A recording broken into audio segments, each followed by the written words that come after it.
हर एक बच्चे हम लोग बात करने वाले हैं खास हिंदी जैसे विषय में। अगर 2025 का एक भी दिन आपने हिंदी की तैयारी के लिए नहीं दिया है और चाहते हैं कि मैम अगर 25 का हमने एक एक दिन बर्बाद किया है, लेकिन लास्ट टाइम में हम चाहते हैं कि चीज़ों को कवर करें, जो कि हमारे हिंदी विषय में हमारा गद्यांश ये टोटल 6 नंबर का आता है। हिंदी पूरे हिंदी विषय में सबसे स्कोरिंग होता है ये, ठीक है ना। तो ये हमारा गद्यांश 6 नंबर का होता है और उसके बाद ये हमारा हिंदी का पद्यांश भी बेटा 6 नंबर का होता है। तो पहले हम लोग देखेंगे कि ये हिंदी में मैम ये जो जितने भी हमारे टॉपिक हैं ये कितने नंबर के होते हैं और कैसे हम लोग इनकी तैयारी करेंगे, ये भी इस वीडियो में हम लोग बात करेंगे, ठीक है ना। तो ये हमारा हिंदी का गद्यांश होता है 6 नंबर का और ये हमारा हिंदी का पद्यांश जो कि ये भी हमारा 6 नंबर का होता है और सबसे ज्यादा स्कोरिंग होता है बच्चों, ठीक है ना। उसके बाद जीवन परिचय, ये आपका एक गद्य खंड का यानी लेखक का जीवन परिचय करना होता है और एक आपको पद्य खंड का कवि का जीवन परिचय करना होता है। इसका मतलब मैम कि जीवन परिचय में सिर्फ और सिर्फ हमें 10 नंबर मिलते हैं। तो सोचिए कितना स्कोरिंग है ये आपके लिए। फिर उसके बाद अगर हम लोग बात करें कि मैम हिंदी में निबंध कैसे करना है, किस तरीके से करना है और ये कितने नंबर का आता है भाई, तो ये 7 नंबर का आता है।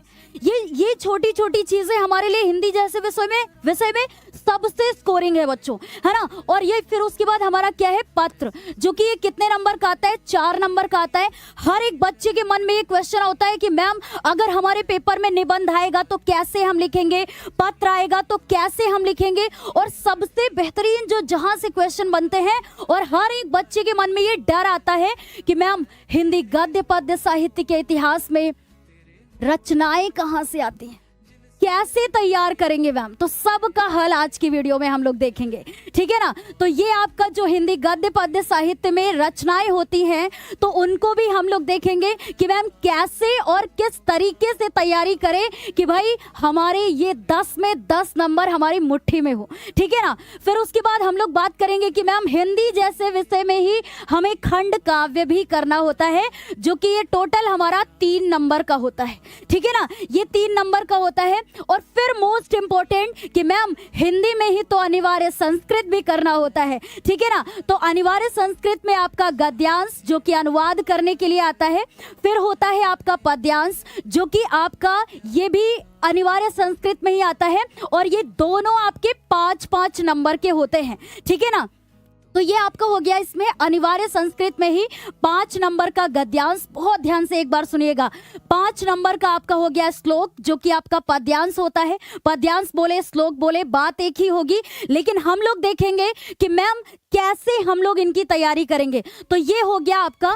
फिर उसके बाद 2 नंबर का कैसे श्लोक आपको लिखना है आपकी परीक्षा में, ठीक है ना। अति लघु उत्तरीय प्रश्न और एक आपका बहुविकल्पी प्रश्न, ठीक है ना। तो अगर हम लोग देखें कि मैम ये सबसे स्कोरिंग हमारे लिए होता है, यानी कि ये हो गए इसके हमारे गद्यांश पद्यांश अति लघु उत्तरीय प्रश्न और श्लोक, ठीक है ना। तो ये हमारे पूरे 14 नंबर हो गए अनिवार्य संस्कृत के, ठीक है ना। तो हम लोग देखेंगे कि अनिवार्य संस्कृत में हम बेहतरीन करना चाहते हैं, कैसे करेंगे तो इसका भी हल हम आपको अभी बताएंगे, इसी वीडियो में बताएंगे कि कैसे आपकी ये सारी चीजें, ठीक है, सारी चीजें एक मुट्ठी में कैसे आपको मिलेंगी, मतलब कैसे आप अपनी मुट्ठी में इसको रख सकते हैं। तो मेरी बात बहुत ध्यान से सुनिएगा कि मैम हिंदी में गद्यांश हो गया। अब मैं एक बार रिपीट करती हूँ, गद्यांश पद्यांश जीवन परिचय निबंध पत्र खंड काव्य रचनाएं अनिवार्य संस्कृत और सबसे मोस्ट इंपॉर्टेंट हिंदी का व्याकरण,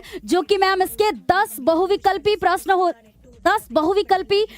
आते हैं। और मैम हम चाहते हैं कि ये 10 में 10 हमारे हिंदी व्याकरण के प्रश्न सही होने चाहिए।